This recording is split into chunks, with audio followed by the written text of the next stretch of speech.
Pelatih timnas Irak Jesus Casas mengakui bahwa laga melawan timnas Indonesia tak akan mudah. Irak akan menghadapi timnas Indonesia di laga lanjutan grup F kualifikasi Piala Dunia 2026 zona Asia Kamis. Untuk menghadapi tim asuhan Shin Tae-yong ini, Irak sebenarnya memiliki modal bagus.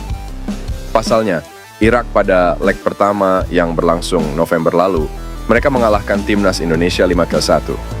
Bahkan saat ini Irak berada di atas angin di putaran kedua kualifikasi Piala Dunia 2026 zona Asia ini. Ini karena Irak dipastikan telah lolos ke putaran ketiga setelah menang 4 laga beruntun. Untuk itu, Irak saat ini telah mengemas 12 poin dari 4 laga yang dilakoninya.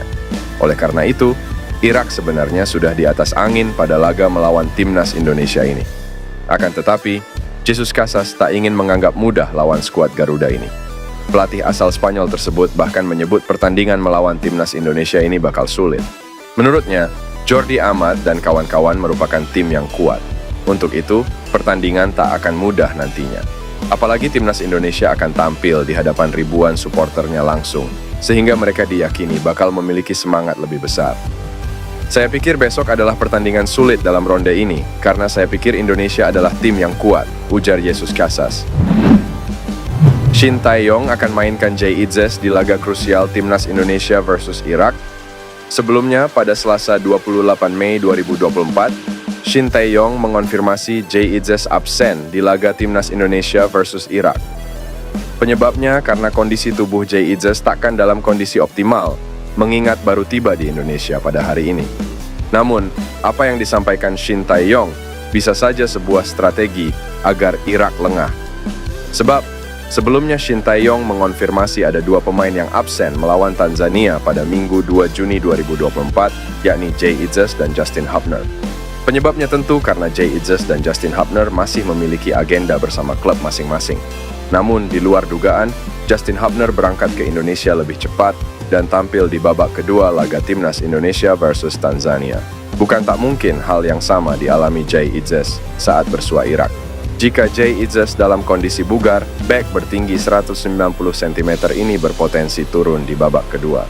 Ia dapat menggantikan salah satu dari trio bek tengah yang kemungkinan turun sebagai starter melawan Irak, yakni Rizky Ridho, Jordi Amat, dan Justin Hubner. Satu hal yang pasti, kehadiran pemain sekaliber Jay Itzes sangat dibutuhkan lini belakang timnas Indonesia. Irak dikenal memiliki pemain-pemain yang tak hanya tangguh dalam duel udara, tapi juga mempunyai kecepatan. 2 kelebihan pemain Irak itu yang dapat ditutupi ketenangan dan kematangan seorang Jay Itzes.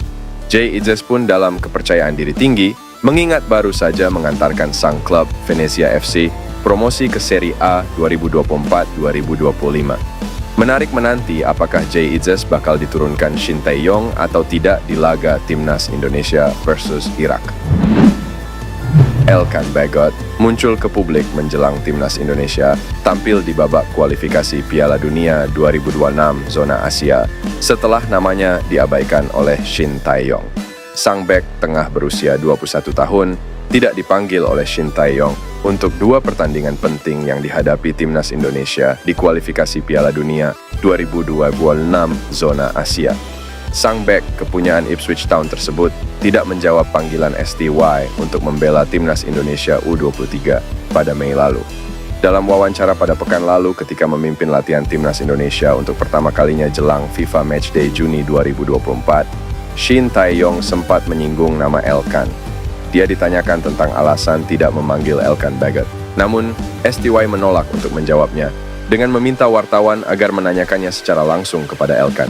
Elkan Bagot sendiri masih bungkam hingga kini, namun tetap memberikan update mengenai kehidupannya di media sosial. Uniknya, sang bek tengah berusia 21 tahun terlihat sama sekali tidak terganggu oleh rasa jengkel Shin Tae-yong. Dia tetap mengunggah foto-foto liburannya bersama sang kekasih. Kini, mereka berada di New York, Amerika Serikat, sebagaimana unggahan terkini di Instagram Bagot. Timnas Indonesia U20 kalah telak dari Ukraina di laga perdana grup B Toulon Cup 2024. Pelatih Timnas Indonesia U20, Indras Jafri mengatakan bakal melakukan banyak perubahan di laga berikutnya. Bertanding di Stade Jules Ladumeg Selasa malam WIB, Timnas Indonesia U20 harus mengakui kehebatan Ukraina dengan skor 0-3. Indras Jafri mengatakan Timnas Indonesia U20 tak bisa menahan tekanan yang diberikan Ukraina. Ia pun memastikan Timnas Indonesia U20 bakal melakukan banyak perubahan untuk pertandingan selanjutnya. Di babak kedua, kami tidak bisa menahan tekanan. Kami akan melakukan banyak perubahan untuk pertandingan berikutnya, karena kami ingin melihat semua pemain kami, kata Indras Jafri. Di sisi lain, Indras Jafri mengakui Timnas Indonesia U20 merupakan tim termuda di Toulon Cup 2024 dengan berisikan pemain berusia 17 sampai 18 tahun. Selain itu, ia menjelaskan terdapat 5 pemain yang baru bergabung kurang dari seminggu sehingga membutuhkan waktu untuk bisa menunjukkan penampilan terbaiknya. Kami memiliki tim termuda di turnamen ini dengan pemain berusia 17 sampai 18 tahun. Kami ingin memberi mereka pengalaman untuk kejuaraan U20. Kami juga memiliki 5 pemain baru yang bergabung dengan kami kurang dari 5 hari yang lalu. Sebelumnya mereka belum pernah berlatih bersama kami, tutup Indras Jafri. Pemain keturunan Indonesia yang saat ini berkarir di kompetisi Eropa, Jayden Oosterwolde, terpantau sedang berada di Bali.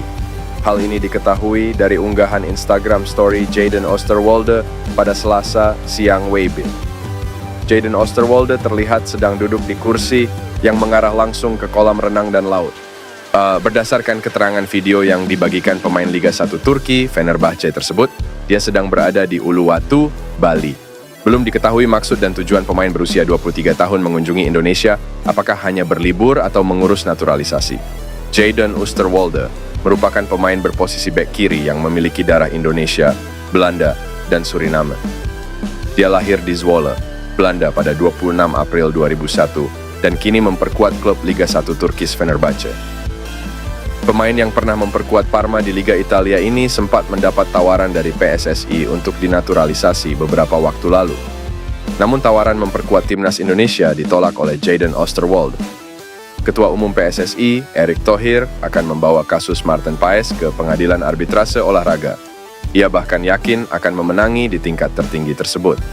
Sebagaimana diketahui, Paes sudah resmi menjadi warga negara Indonesia WNI.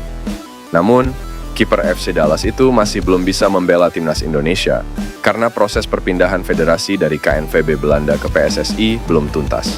Hal itu karena adanya sengketa terkait waktu pertandingan terakhir yang dimainkan Paes bersama Belanda U21, di mana ia membela Jong Oranje kala menghadapi timnas Belarusia U21 pada kualifikasi Piala Eropa U21 2021 pada November 2020. Erick menyampaikan kendalanya ada di situ. Sehingga hal itu membuat PSSI akan melakukan langkah dengan mengurus administrasinya ke CAS agar kiper berpostur jangkung tersebut dapat segera memperkuat timnas Indonesia. Erick cukup yakin akan menang dalam banding tersebut. Maka dengan begitu, Paes bisa segera menjalani debutnya bersama skuad Garuda. Kehadiran Paes memang sangat dinantikan. Pasalnya, ia akan menjadi sosok yang ideal untuk bersaing dengan Hernando Ari, sang penjaga gawang utama timnas Indonesia.